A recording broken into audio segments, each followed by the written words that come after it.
Il me fait plaisir de vous offrir un extrait de ma conférence et puis je vous invite donc, si vous souhaitez voir l'intégralité de celle-ci, d'aller sur mon site internet dans l'espace abonnement et vous aurez l'intégralité de ma vidéo. Je vais aujourd'hui répondre à une question qui m'a été posée concernant qu'est-ce que je veux vraiment dire quand je dis que on n'a plus besoin de faire l'expérience de l'incarnation sur la terre. Alors bien sûr, d'un point de vue extérieur, mes paroles ne veulent rien dire du tout, parce que c'est évident qu'on est sur la terre et on fait quelque part un peu l'expérience de l'incarnation, du fait que nous avons un cycle, nous sommes enfants, adultes et vieillards. Donc, le corps, lui, fait l'expérience de l'incarnation. Maintenant, je vais essayer d'approfondir la façon dont je vois les choses. Ça reste toujours mon expérience personnelle et mes compréhensions avec les années sur la Terre, bien sûr. Et surtout, ce qui m'est paru comme une évidence il y a quelque part pas si longtemps que ça. Quand je regarde l'humanité, je constate aujourd'hui qu'il y a deux humanités. Il y a une humanité qui a encore besoin de comprendre, de se fixer, d'avoir des modèles, et donc doit être pris en charge. Je le dis un peu brut comme ça, mais je le pense profondément, et pour moi, il n'y a pas de degré d'évolution ou de grade quelque part. Ce que je veux dire, c'est que l'humanité est parfaite et qu'il y a deux façons d'y vivre. Il y a donc cette première façon que je viens de mentionner, où des êtres ont encore besoin de, de comprendre comment ils fonctionnent, comment ils doivent apprendre à être motivés, à apprendre ce que c'est qu'un idéal. Et vous voyez, être pris en charge par la masse, les idées des grands dirigeants de l'humanité, eh bien c'est correct parce que ce sont des étapes à passer. Et donc, ces personnes font l'expérience de l'incarnation. Ils apprennent en regardant à l'extérieur, en étant dans le mouvement d'idées collectives, d'impulsions collectives, de modes collectifs, et c'est correct. Mais en fait, comme je vous le dis souvent, mon langage n'est pas pour les personnes qui ne se posent pas des questions liées à un autre monde, à l'éveil de l'âme, au sens même de la vie sur la terre, tout simplement. Je m'adresse, moi, vraiment à des personnes qui, aujourd'hui, et à certaines personnes, je vais en parler tout à l'heure, mais je m'adresse à certaines personnes qui viennent ici pour une mission particulière. Et je pense que nous sommes de plus en plus à venir un peu comme une grande masse, sous la direction d'intelligences supérieures, bien sûr, qui font que l'humanité est telle qu'elle est aujourd'hui. Mais aujourd'hui, je pense que les êtres qui foulent la Terre, il y a toujours cette première partie que j'ai parlé, parce que la Terre doit continuer à exister, et quelque part, ce monde-là est l'alimentation de cette existence sur la Terre. Mais je parle de cette grande mission de lumière qui fait que, en fait, la tradition de la lumière, telle que ça a toujours été dit, doit se perpétuer, sinon il n'y a plus de sens à l'existence sur la Terre. Et ce n'est certainement pas le monde actuel qui va amener cette vision, cette force, cette intelligence. Et pour cela, il y a beaucoup, beaucoup d'âmes aujourd'hui qui sont là pour revendiquer, inscrire, imposer la tradition de la lumière, dans le sens notre mémoire immortelle, le chemin pour retourner vers l'origine des choses. Et sans cela, l'humanité serait totalement perdue. Donc, vous voyez, aujourd'hui, j'ai totalement conscience et aussi c'est ma vision de la vie après toutes ces années sur la Terre. Je comprends vraiment qu'il y a deux sortes d'humanité. Et je vais vous expliquer pourquoi je dis que ces êtres, puisque c'est à eux que je parle, il n'y a plus besoin de faire l'expérience de l'incarnation. Parce que nous sommes dans l'expérience du réel aujourd'hui. Vous voyez, je vous donne un exemple.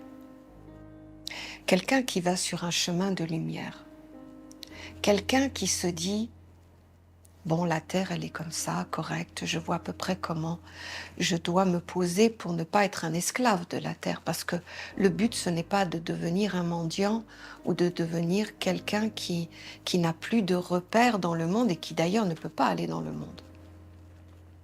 L'objectif, c'est de comprendre un petit peu vite fait comment ça fonctionne, mais surtout, ce qui est demandé à quelqu'un qui veut finalement connaître le sens de prendre un corps et de cheminer tout au long d'une vie.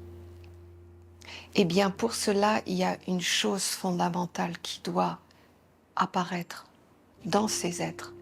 Non pas la compréhension des lois, des mystères, de la science initiatique. Simplement pointer une chose essentielle, c'est sache que tu ne peux pas être contre les lois de la vie. Je t'explique. Tu es un être de lumière, tu as conscience de certaines choses, tu sais qu'on parle d'un esprit saint dans un corps saint et ainsi de suite, peu importe quelles sont tes sources de référence, mais quoi qu'il en soit, tout te conduit à être dans le plus naturel possible et le moins esclave et dominé par la vie.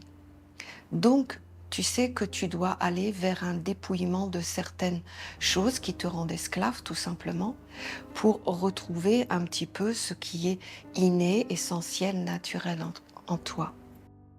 Mais pourquoi es-tu encore dans les contre-lois? Qu'est-ce que je veux dire? Tu sais que pour avoir un corps sain, tu dois manger sain. C'est un exemple, hein, bien sûr, je n'accuse pas et puis c'est pas mes propos. Mais juste, je veux qu'on pointe l'intelligence des choses. Si tu sais que pour avoir un corps sain, tu dois manger sain, ben pourquoi tu vas encore te nourrir de nourriture morte, de poison? Pourquoi fais-tu cela alors que ton aspiration profonde est d'avoir un corps sain?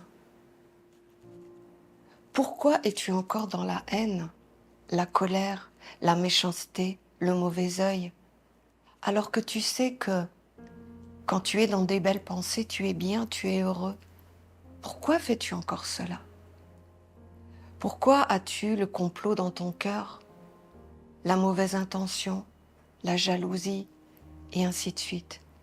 Alors que tu sais que quand tu es dans la joie, dans le partage, tu es bien. Je veux dire, tu n'as pas besoin de faire l'expérience indéfiniment sur la terre, de te dire, voilà, je veux aller vers la lumière, mais je vais contre les lois de la lumière. Tu vois ce que je veux dire? Et c'est ça qui nous est demandé aujourd'hui. Vous voyez, on se perd dans toutes ces techniques, dans tous ces enseignements, dans tous ces mondes inaccessibles, toutes ces choses qui nous miroitent une vie parfaite dans un autre monde, dans d'autres conditions. La chose qui t'est demandée aujourd'hui, si cette loi divine est vraie, que le corps doit être le représentant de la lumière, bah, qu'attends-tu pour, à un moment donné, arrêter de croire, parce que tu as été éduqué par le monde, que tu peux être faux et semblant et jouer avec tout? Tu n'es pas le maître de tout ça. Tu te trompes. Ce qu'il faut, c'est que tu te poses et que tu te dises, voilà, je suis représentant de quoi? Ma vie, c'est quoi? Ce n'est pas tout ce qu'on te montre devant toi en te disant la réussite c'est Bill Gates, la beauté c'est le top modèle, la famille c'est un homme, une femme et 3 enfants, et ainsi de suite.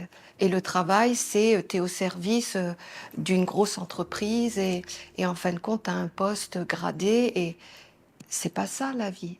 Ça, c'est suivre des idées que le monde veut que tu appliques et te dit tout simplement ce que tu dois atteindre, c'est ça, peu importe comment. Surtout ne montre pas tes faiblesses, ne montre pas ta beauté, ne montre pas ton capital, sois un être sournois, manipule, prends, mais il faut que tu atteignes ça.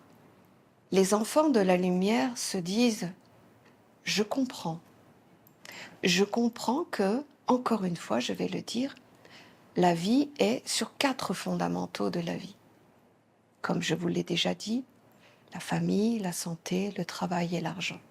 Mais qu'est-ce qui nous est demandé, nous?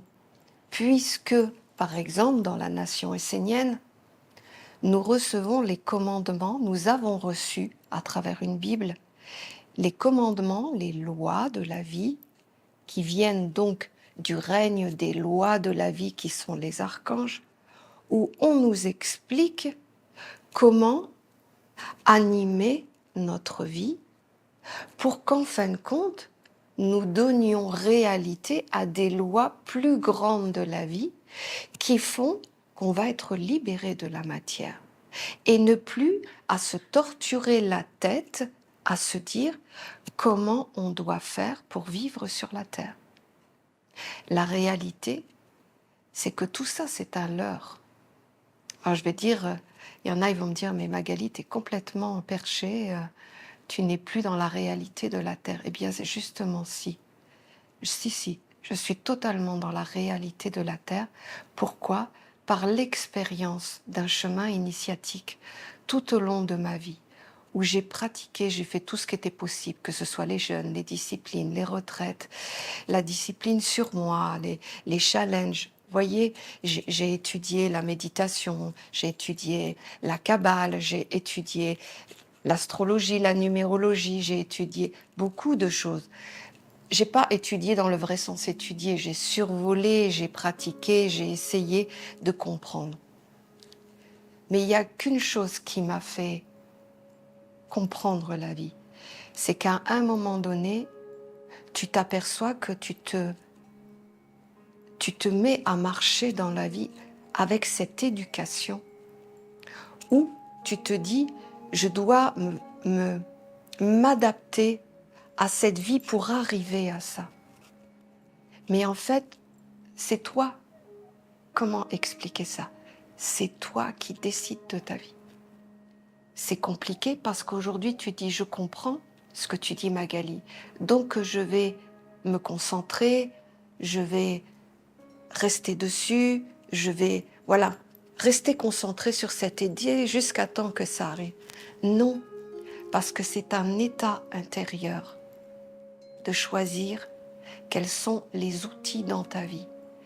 De qui es-tu représentant? Quel monde anime ta vie? Alors, comme je le dis, il y a 2 peuples. Mais moi, je parle à ceux qui sont venus pour donner réalité à la lumière. Et ils ne veulent pas le faire pour donner réalité à la lumière, ils veulent le faire pour briser ce charme de ce monde illusoire qui te fait croire encore que en mangeant mal, tu vas être en santé. Voyez, tout le monde fait ça. Tout le monde applique cette loi de la vie. Elle ne fonctionne pas. Elle n'est pas dans les lois universelles.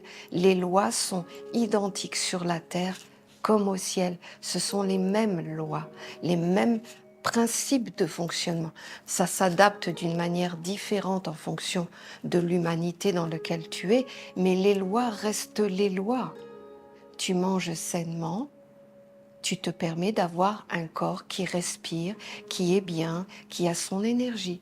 Tu as de belles pensées, eh bien tu vois la vie bellement. Tu attires à toi des beaux mondes, tu attires à toi des choses en correspondance. Tu ne peux pas ruminer le négatif et à côté te mettre au bord de la rivière et parler à un monde supérieur. Tu n'appliques pas des lois qui peuvent fonctionner. Ça ne peut pas exister. C'est une illusion et définitivement, je veux vraiment que vous l'entendiez parce qu'on nous fait croire encore qu'on peut être pas bien à l'intérieur et qu'on peut faire de la méditation en attirant la lumière à soi et que la lumière va transformer le pas bien. Je veux dire, regardez le monde, ça fonctionne pas. Tous ceux qui pratiquent la méditation, il y en a des milliers. Est-ce que ce sont des êtres qui sont l'incarnation réelle de la lumière ou ce sont des êtres qui se cachent, jouant à la façade de la lumière, mais à l'intérieur, ce ne sont que des humains encore dans la masse collective.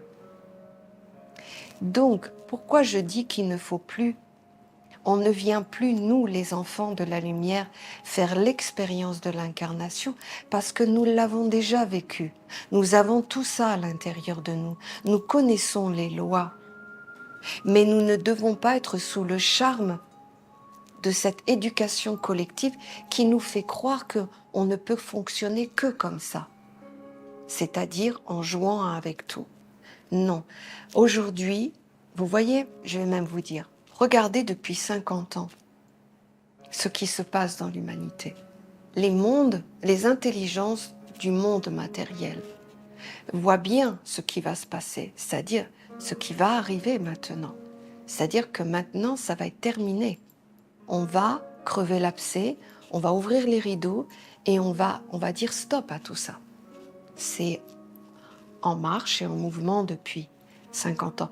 Mais depuis 50 ans, ces intelligences font tout pour nous détruire physiquement, pour qu'on soit totalement dépendant d'eux. Moralement, ils nous tiennent par la peur, bien sûr, mais on va commencer à le dépasser tout ça. On va commencer à s'affirmer et ainsi de suite. Le côté psychologique, le côté volontaire va pouvoir maintenir. Là où on est faible, c'est notre corps. Et quelque part, le plus précieux. Parce que sans notre corps, on ne fait plus rien. On est complètement dépendant. Depuis 50 ans, ils empoisonnent notre nourriture. Depuis de nombreuses années, ils abîment notre système immunitaire, notre système nerveux avec les connexions, les machins, les trucs. C'est pas rien tout ça. C'est pas rien. C'est une volonté déterminée de nous maintenir à être des vaches à lait. C'est tout simplement. Je suis un peu brutale dans ce que je dis, mais je crois que je peux me permettre aujourd'hui de dire ce langage parce qu'il y en a assez, je pense, il y en a vraiment assez de se faire avoir par des choses qui ne fonctionnent pas. Et même là, vous voyez, la seule porte de secours ou de sortie était un chemin de lumière. Mais tout le monde s'engouffre ici. Mais on ne vous donne pas les vraies méthodes. Je vous le dis, je suis l'expérience vivante de quelqu'un qui a galéré pendant 40 ans, ou 50 ans presque, et qui maintenant comprend vraiment les choses. Pourquoi ? Parce qu'il y a un moment donné, quand tu es face à toi-même et que tout s'écroule autour de toi, c'est-à-dire que le monde ne fonctionne plus, il y a un moment donné, tu te réveilles à ce que t'es et tu n'as pas le choix que de prendre ta vie en main et d'appliquer cette décision qu'il ne peut pas y avoir de double loi. Il n'y en a qu'une. Celle que tu penses, que tu ressens et que tu mets en action. Mais si tu joues au double jeu, bien sûr que tu avanceras un petit peu. La vie est comme ça. Mais tu n'atteindras pas ce que tu veux. Et je crois qu'aujourd'hui, beaucoup d'entre nous sont là pour justement ça. Incarner la tradition de la lumière. La lumière doit avoir son chemin, doit avoir son modèle, doit avoir son mode d'emploi pour permettre à ces êtres qui, dans quelques années, ou peut-être dans une prochaine incarnation, vous ne pourrez plus utiliser les lois extérieures. Elles ne vous conduiront uniquement à l'abandon de votre autonomie. Elle vous emmènera à être une matière première pour faire vivre ces mondes. C'est comme ça. Et vous voyez, ce qui est important aussi de comprendre, c'est que ne vous dites pas là, waouh, c'est une catastrophe, j'ai peur, je veux pas de ça. Si vous avez peur, vous êtes à leur service. Voyez? Si vous êtes inquiet, vous êtes à leur service. La plus grande liberté, c'est cette liberté intérieure. C'est-à-dire, assume ce que tu fais, assume ce que tu es. On va te dire que tu n'es pas bien. Ce qui est important, c'est que toi, tu réalises tes projets à toi. Ta mission d'âme, pourquoi tu es venu sur la Terre. Tu n'es pas un Bill Gates. Bill Gates, il n'y en a qu'un. Tu ne sais pas son parcours, tu ne sais pas ses capacités, tu ne sais pas sa mission de vie. Mais ça ne peut pas être unanime, donc c'est un faux chemin. Par contre, la fleur que tu es, l'odeur que tu dégages, le message que tu vas apporter, ce que tu vas amener aussi à ta vie intérieure, c'est-à-dire ce que tu vas pouvoir laisser comme imperfection sur la terre pour que ça aille au recyclage. Ça, c'est la vérité. Et tu es venu pour ça. Donc, tu n'es plus obligé de venir sur la terre et te triturer la terre à te dire comment je dois faire pour vivre sur la terre. Ce que tu dois faire, c'est juste comprendre comment ça fonctionne. Et la chose la plus fondamentale, je dirais, sache que le double jeu ne fonctionne pas. Définitivement, c'est la seule chose qui va être la base de ta vie. L'authenticité dans le vrai sens est la grande noblesse de ce mot. L'authenticité vis-à-vis de toi, pas des autres. Les autres, ils ne feront pas ta vie. Oublie tout ça. Les autres, c'est le partage de ta propre source vers les autres. Mais les autres sont comme toi. Ils cherchent, ils ne savent pas, ils ont la peur, ils ont des désirs, ils veulent la lumière, certains. Donc, en fait, nous sommes tous les mêmes, mais pas tous avec les mêmes capacités. Ce qui est important, c'est de ne pas être comme tout le monde. C'est d'être toi. Pas dans l'excentricité complètement anarchique et à la rigueur presque. Même si c'est ta mission de vie, bah fais-le, il n'y a pas de souci. Mais quoi qu'il en soit, nous sommes propriétaires de notre être. Nous sommes décisionnaires de notre être. Quand nous foulons, quand nous posons nos premiers pas ou notre premier souffle sur la terre, il nous est demandé, veux-tu être dans l'école de la souffrance ou dans l'école de l'amour? Qu'est-ce que ça veut dire? L'école de la souffrance, c'est tout simplement, tu vas être éduqué par des intelligences, par une masse collective qui profondément va te prendre tout ce que tu as et à la fin va te jeter. C'est tout simplement. Et du coup, tu auras pas vécu pour rien, parce qu'il n'y a jamais rien sans rien. Il y a toujours une sagesse, on apprend toujours de la vie. Mais je pense que si toi, tu te dis, je veux aller vers un chemin de lumière, c'est que la prédominance dans ta vie, c'est ça. Donc arrête de te prendre la tête à essayer de t'intégrer à la vie et à prendre les lois de la vie pour te dire, voilà, je vais être construit et après je pourrai aller vers la lumière. Non, ça ne fonctionne pas comme ça. Fais appel à ton côté instinctif, animiste, ce qui vit en toi. Regarde-toi comment tu fonctionnes. Tu n'as pas besoin d'aller regarder comment on doit éduquer un enfant en étudiant toute la psychologie du monde où tu dois plus faire ci, tu dois plus faire ça, tu dois plus bouger comme ci, tu dois absolument laisser l'enfant parler, tu dois le laisser s'exprimer. Mais dans 20 ans, ils vont te dire autre chose. Puisque 20 ans en arrière, ils te disaient autre chose. Il n'y a rien de vrai dans tout ça. Il n'y a pas des lois qui te construisent éternellement, grandement. Ce n'est pas vrai.